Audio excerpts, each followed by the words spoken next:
Hello, guys. Let me change my audio real quick. This is part of going live. That sometimes when you go live or when you record your podcast, sometimes to restart your audio interface if you're using one just like the way I do. And welcome. So today is day 12 of 30-day live, and today we're talking about content repurposing. I feel like this is such an important topic that for us content creators, we just don't think about or talk about enough. And what we tend to do, our natural instinct, is to go after the next guest, the next piece of idea, the next piece of content, always new things all day, every day. And it makes us feel like we're making progress. But the challenge of continue to create new content instead of thinking about content repurposing is that you're actually going to be wasting a lot of time when you create a piece of content, whether it's video or audio for 5 minutes, 10 minutes, or even longer. Sometimes your listeners, your viewers are not going to get to the core of that idea right away, because just like the way I'm starting with live stream, right, it takes some time. Sometimes it takes a rhythm, takes practice to get into it. But that doesn't mean sometimes the best bits are going to be surfaced at the very beginning. And by content repurposing, that's precisely how you can actually get back in there and to repurpose your content. Even if it's a 10-minute video, you can repurpose it into 10 different shorts and video clips. So with that said, I want to have today I sort of just want to approach it with a more of a with a system, but also in the link, as the first link you'll see in the description below, I am basically sharing this content repurposing Bible is what I call, and you're able to basically get it for $10. I haven't really sold anything here on live stream. I didn't think this is not what it's about, but there are a ton of tutorials, videos, and toolkits, templates I created just for content creators. So I really hope you check it out. So one thing to consider is that you have to think about content creation early. So let me go ahead and actually share my screen real quick. How about that? All right. So it looks like I need to separate out my screen before I can share it. Okay, there we go. So, all right, check it out. What I think it's really important here is that you have to consider content repurposing early. And I have to frankly say that the easiest type of content to repurpose, perhaps, or the most ways to repurpose a single piece of content is when you create videos.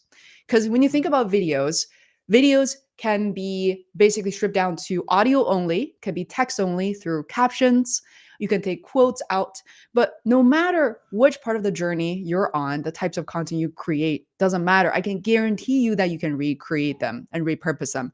Here are some ideas that you can see on my screen if you're not on Instagram, but social media posts, blog posts, ebooks, you can make them with or without a paywall or without a download option. You can create podcast episodes, even from your blog post, guys. Actually, in one of my recent videos on YouTube, I was able to share with you how to use a tool such as Podcast or Descript to repurpose your blog post into audio pieces. By the way, here's the giveaway. You don't even have to do it on your own. They now have AI, artificial intelligence, human voices to automatically transcribe and record these audio pieces from your blog posts. And you can easily embed them as MP3 or WAV files. There are also videos. You can reverse engineer going from blog post to videos. How can you do that? You can actually think of your blog post as in bullet points. So instead of reading from a script, you're able to actually repurpose your blog post easily into videos. You can even include B-roll, make it even more interesting with voiceover. An email series. This is a tip I learned. I kind of just made up earlier on in my podcasting journey, and it was really helpful. So instead of having people either be exposed to my podcast interviews the way I did, kind of did them in a sequential order, whoever is available, right? Like as a content creator, sometimes we don't get to control the schedule. It's whoever is available in that time frame, and then goes into a production schedule. But did you realize that you can actually use email series or email sequence in general to then batch relevant episodes into a series? So let me give you an example.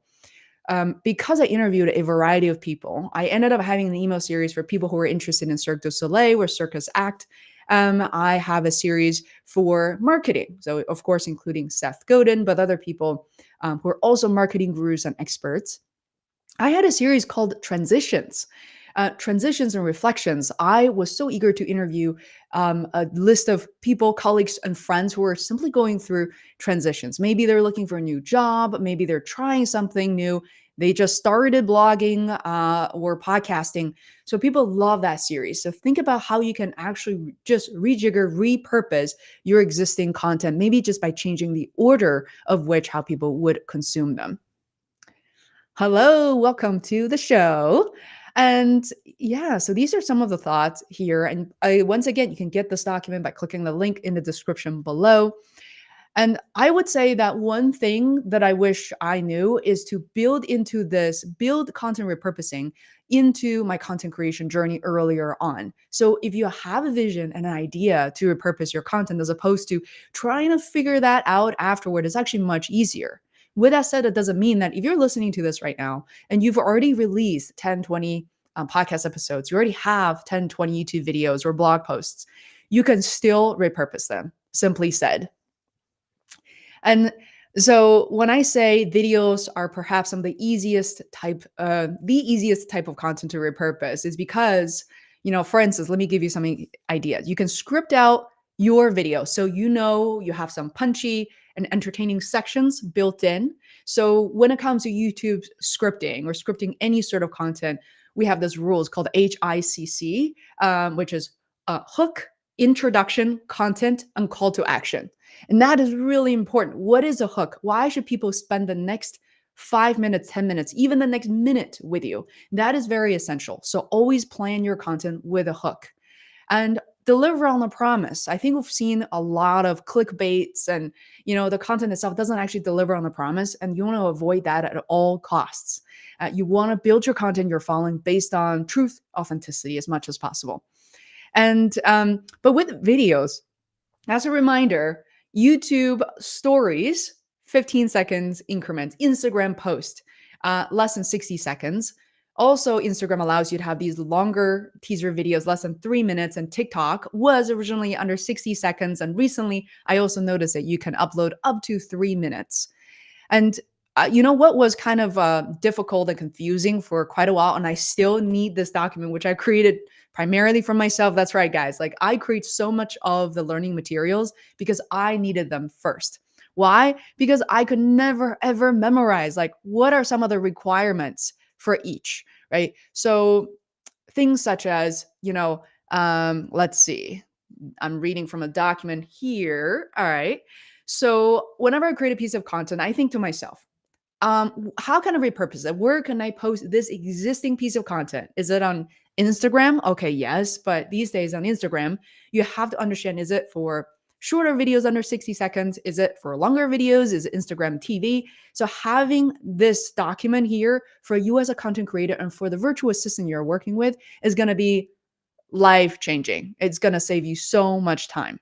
So with that being said, before I went live today, I was also thinking in terms of what are some of the easy ways to kind of break through the idea of basically live streaming today. How much can I actually repurpose this piece of content? Or in general, you're thinking like, "Hey, I'm not even my mind. I know I should do this, but where the heck should I start even?" So if you close your eyes for a second and think about all the content that you created and think about the infinite possibilities. So here we go. When it comes to text content, this is not just text, right? We think in terms of these 4 very general buckets. We think about text, images, audios, and videos, but it's not that simple. Let me break it down further. So when it comes to text, there are blog posts, there are quotes, which are even shorter, and there are transcripts, right? Full transcripts for your video or for your podcast. Now, images for a second. What about thumbnails? What about landscapes? These are different orientations: landscapes, portraits, squares, or collages. And Mr. Kramer, I'll get to your question in just a moment. And then there are audios, not just audios. You think of audios, I got these episodes, but no. What about audiograms? These short clips with captions that you can generate from a headliner, or the script. What about full audio? Full audio is kind of a given from beginning to the end. But even then, you have something called raw, unedited, right? And you have something that's post production. Post edit. A good example would be Krista Tippett's On Being show. If you subscribe to On Being, one of the most popular shows worldwide, and she is phenomenal. I absolutely admire her. And she has traditionally, historically, always uploaded 2 episodes per story, per interview. One is called Raw and Cut, and the other one is the edited version. And it's phenomenal. I love listening to the beginning of people either talking about their breakfast, checking, sort of doing the audio check and all that jazz. Finally, videos. They're full videos, but they're also video clips. They're shorts, YouTube shorts under 1 minute, but there's so many different length of videos that you can explore with or without B-roll. So, Mr. Kramer, your question is, what did you think? YouTube stories are better? YouTube stories are better to get the audience, or Instagram, or both together? That is such a great question, because the question really is about, where should I insert my energy? Because our energy, our time is limited. So you'll notice that, number one, I always recommend, if you're not sure, and since we're only talking about 2 platforms right now, Instagram versus YouTube, it is then worth trying both. Right? You're not talking about, let's compare these 16 different platforms in different formats. With 2, I always run a test, but not just one. I typically work with my content manager, either Anna or Rose, to publish more consistently. The exact same piece of content. Don't change it. Don't change anything. Exact same content on these 2 different platforms, maybe for 1 to 2 weeks. This way, I don't rely on a single piece of content trying to make a decision, but I would post, and you'll notice a couple of things that might happen. You're either going to be like, yep, this makes sense. I have, let's say, more subscribers on YouTube, but that makes sense. There are more people engaging, and less so because I just don't have too big of a following on Instagram. But you may also learn something that's just the opposite. Like, for instance, during my 30-day live, I didn't realize that there's certain days on the Instagram that are just really popular. I don't have a big following on Instagram. It's 2,000 followers versus nearly 20,000 followers on YouTube. But some days I am more, I don't know, the people engage with me more. There's a bigger audience on Instagram. So make that decision for sure. And also, another reflection from Mr. Kramer is, I think it is the best way to get pictures or videos to the audience than just text. Absolutely. This is not only true for content creation in general or publishing. You'll notice this is exactly precisely the case for ads too. We haven't really talked about ads as part of the live stream. It's something that I have absolutely done, experimented, and I recommend that you do the same. And that's when you see there's a huge difference between sharing image, even image only or text only, versus with videos. Because videos to me, from my experience, just like many, many thousands of powerful images. People see you, you'll be surprised. They don't really judge you by your hair, your makeup, that by judge you based on the imperfections, but they feel like there's a connection to you, that this is what you're doing. So thank you. Such a great question, and apologize for the banging. So let's actually also talk about, to kind of adjacent to that question, I want to talk about like which social media platforms to prioritize first, and which YouTube video should you repurpose first, which same goes for which podcast episode should you repurpose first.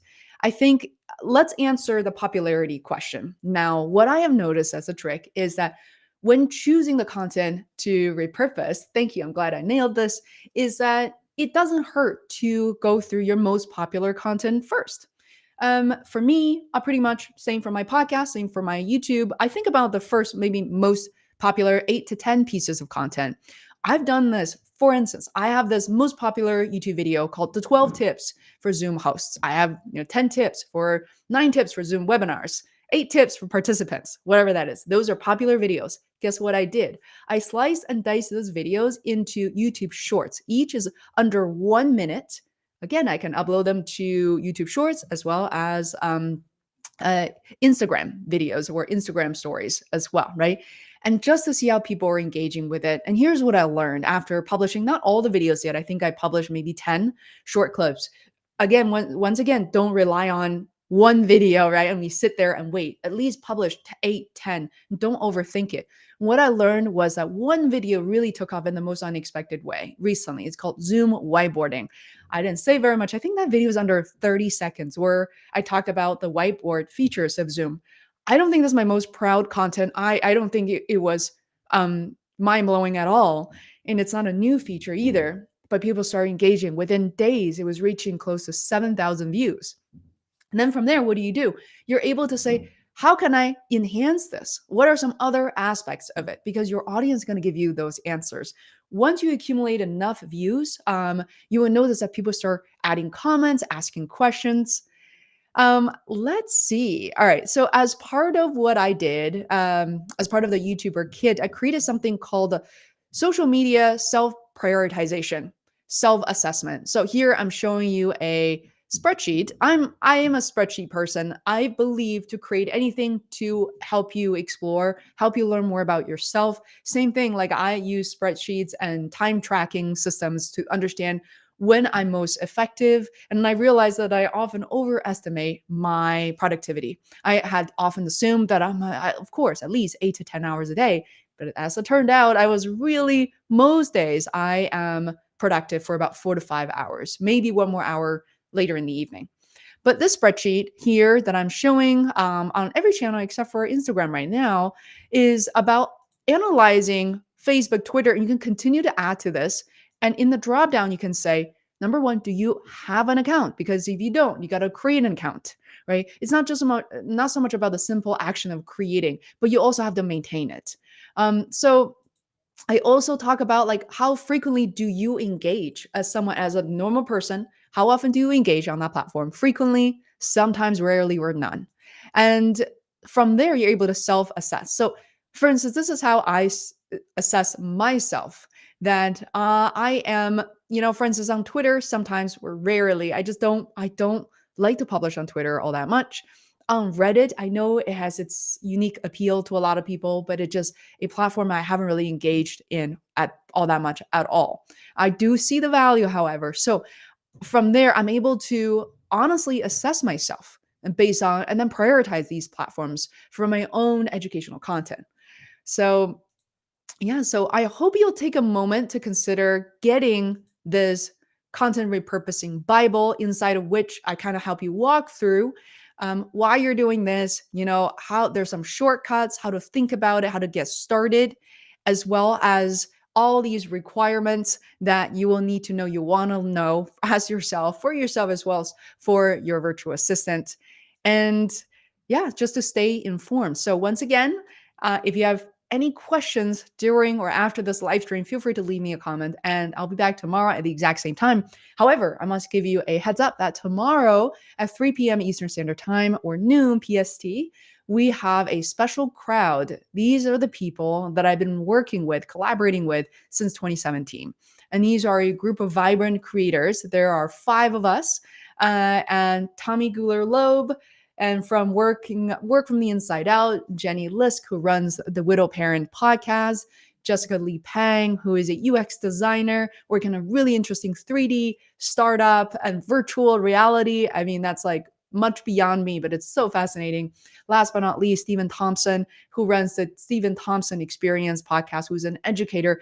So for the first time, we're going to have this little round table where I get to introduce everyone and you can hear from other creators about their journey for the past few years, and their wishes and dreams and their plans for 2022.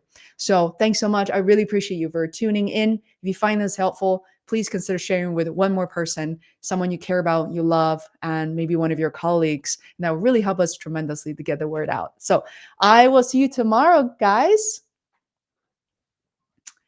All right. Bye, everyone. Thanks so much for tuning in today. I'll see you tomorrow.